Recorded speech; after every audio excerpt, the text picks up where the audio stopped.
Buenos días, apreciado amigo, con mucho gusto, estamos para servirle y definitivamente que es una temática que es necesario que el pueblo, los políticos y todos los sectores poblacionales de Honduras entiendan la dinámica sobre la importancia de un tema tan delicado y tan difícil de tocar para diferentes sectores, ¿verdad? Incluso para muchos miembros de las Fuerzas Armadas. Así que estoy a su disposición para responder a las preguntas que usted considere pertinentes. ¿Hasta dónde, general Alfaro, es posible o se deba permitir que los políticos manoseen las leyes internas de Fuerzas Armadas, las jerarquías, quién va a general, quién va a coronel, quiénes van a ocupar posiciones, que sea a través de un Congreso que también es político porque lo conforman diputados que tienen intereses particulares por sus propios dueños de partidos, general Alfaro? Sí, definitivamente que ese es un problema serio que se lo han heredado a la institución armada a lo largo de los años. En el gobierno del presidente Reina se comenzaron esas reformas constitucionales donde se le quitó la autonomía a las Fuerzas Armadas. También se le agregaron otras misiones, el servicio militar obligatorio pasó a educativo y otras variables. Sin embargo, lo más delicado de eso fue cuando tocaron el tema de la jerarquía, la unidad de mando, la disciplina, ¿verdad? Que son los ingredientes fundamentales de las Fuerzas Armadas, y ellos modificaron elegir al jefe de las Fuerzas Armadas mediante la presentación de una terna al Congreso Nacional y la llevaron a la Presidencia de la República, y eso se llama concentración de poder.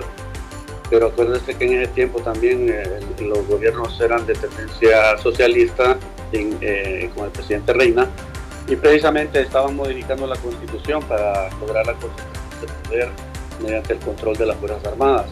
Ahí mismo también ellos mismos establecieron la elección de la Junta de Comandantes, una estructura que no es viable para una institución como las Fuerzas Armadas, puesto que cuando desaparecieron ellos mismos en la reforma al Consejo Superior de las Fuerzas Armadas, era el Estado Mayor Conjunto como el principal órgano de asesoramiento y parte del mando institucional de las Fuerzas Armadas, y lo suprimieron por la Junta de Comandantes, que son los comandantes de fuerza, ¿verdad? La Fuerza Ejército, Fuerza Aérea, Fuerza Naval, está el inspector, el subjefe de Estado Mayor Conjunto, y está el jefe del Estado Mayor Conjunto.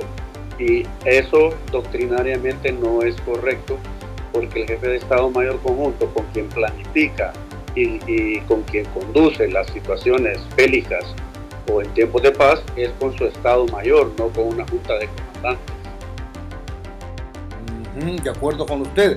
Ahora, el hecho de que el presidente de la República sea el comandante general, por decirlo así, y jefe, lógicamente, de los jerarcas militares, y estos hombres que están dentro del gobierno son políticos, y como le digo, muchas veces la gente toma o crea leyes para su beneficio personal. Por ejemplo, en el caso del general Roosevelt, que la gente lo critica por ser un achichincle más de un partido determinado, y lo demostró con hechos. De hecho, usted lo puede ver ahora como ministro de Defensa.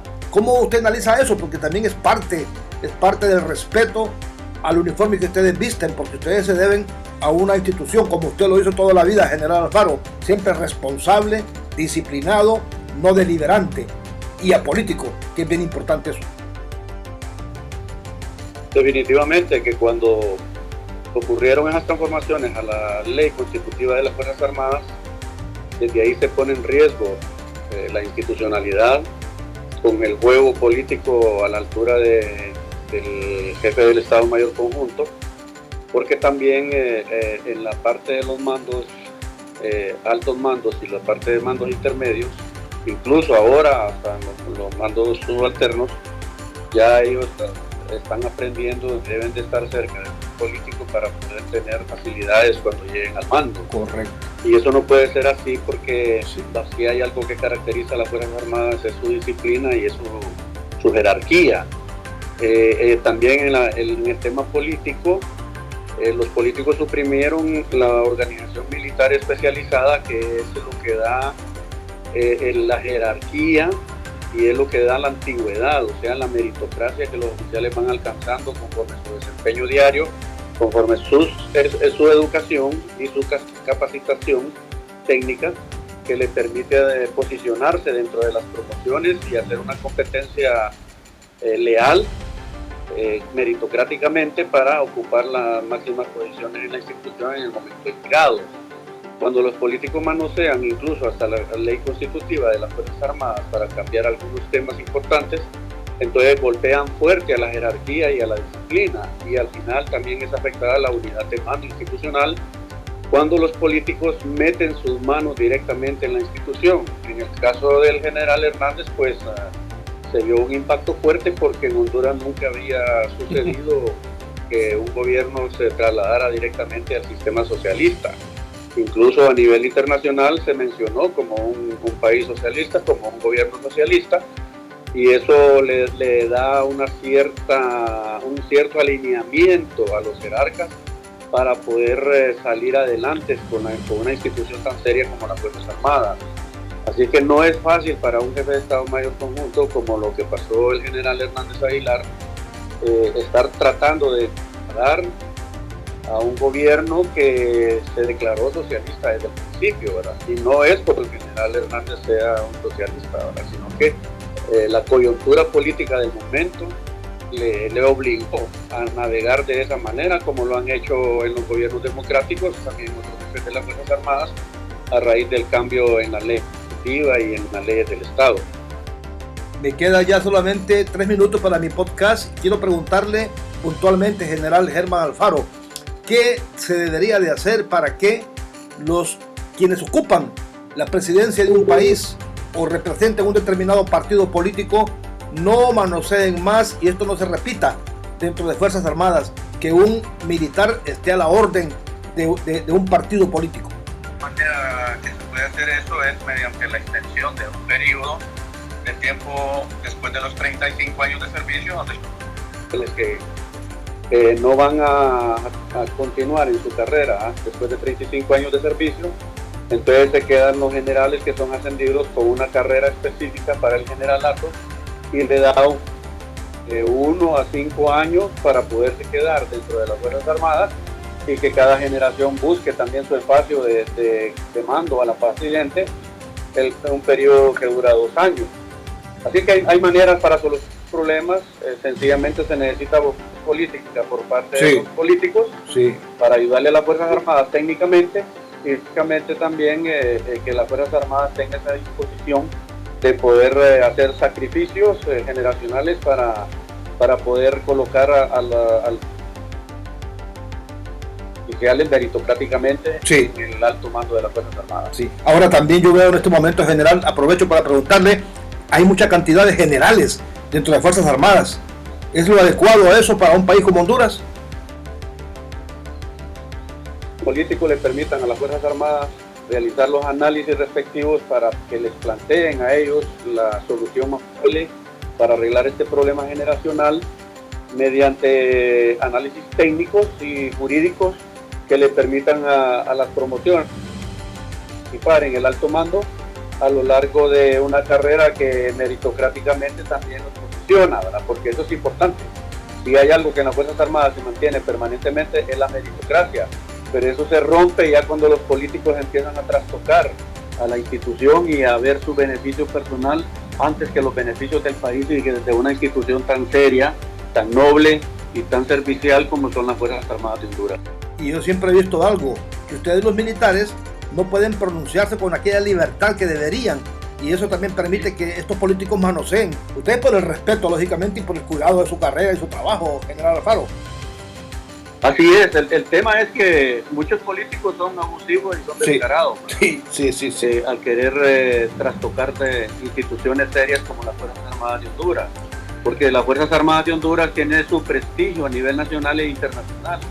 Acuérdense que nosotros somos parte de foros como el marco de la CEPAC, que es la Conferencia de Fuerzas Armadas Centroamericanas, donde nosotros nos identificamos como Fuerzas Armadas profesionales, que tenemos leyes, reglamentos, tenemos disciplina, jerarquía, y ellos cuando ven en el ambiente internacional todo lo que está pasando en nuestro país, entonces nos hacen retroceder a tiempos donde habían Fuerzas Armadas que parecían hordas.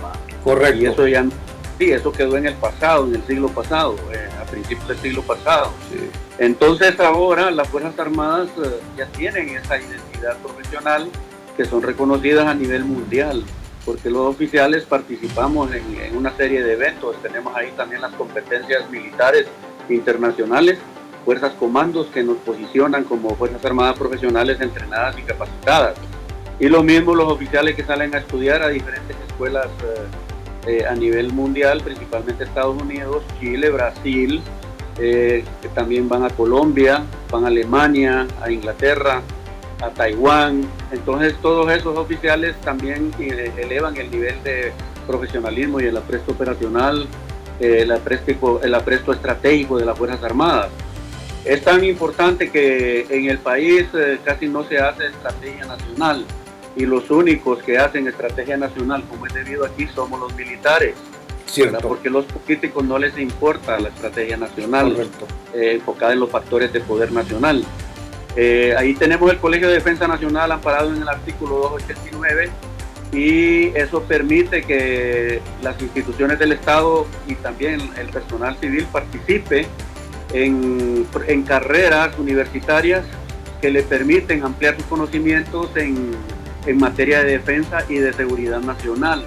Pero se han graduado más de 4.000 personas en ese instituto, en el Colegio de Defensa Nacional, y raras veces nosotros vemos un miembro graduado allí que esté realizando funciones estatales de la mejor manera, con conocimientos y competencias académicas.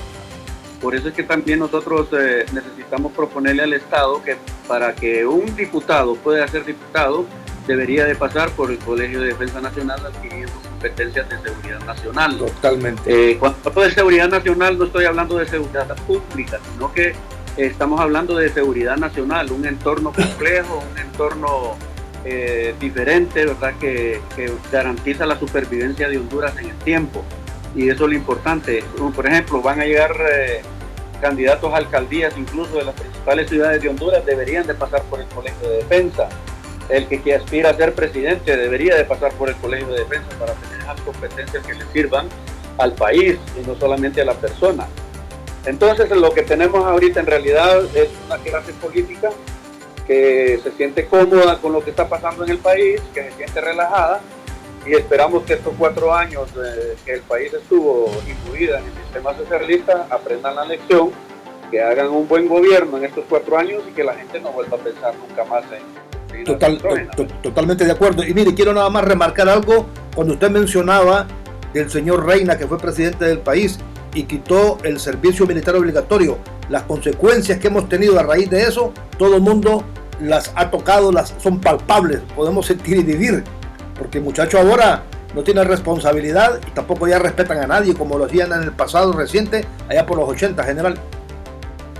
Definitivamente, la Fuerza Armada siempre ha sido un factor de transformación ciudadana. La Fuerza Armada siempre ha contribuido con el país para la formación de líderes locales, como cuando ya estos individuos salen de las Fuerzas Armadas capacitados y entrenados.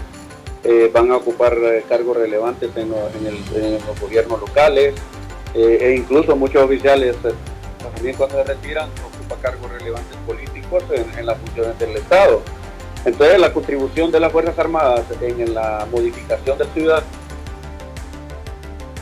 para hacer muy bien era poner en ese vacío. Entonces se le permitió al crimen organizado que... Bueno, hay problemas realmente. Aquí terminamos la entrevista entonces porque tenemos problemas con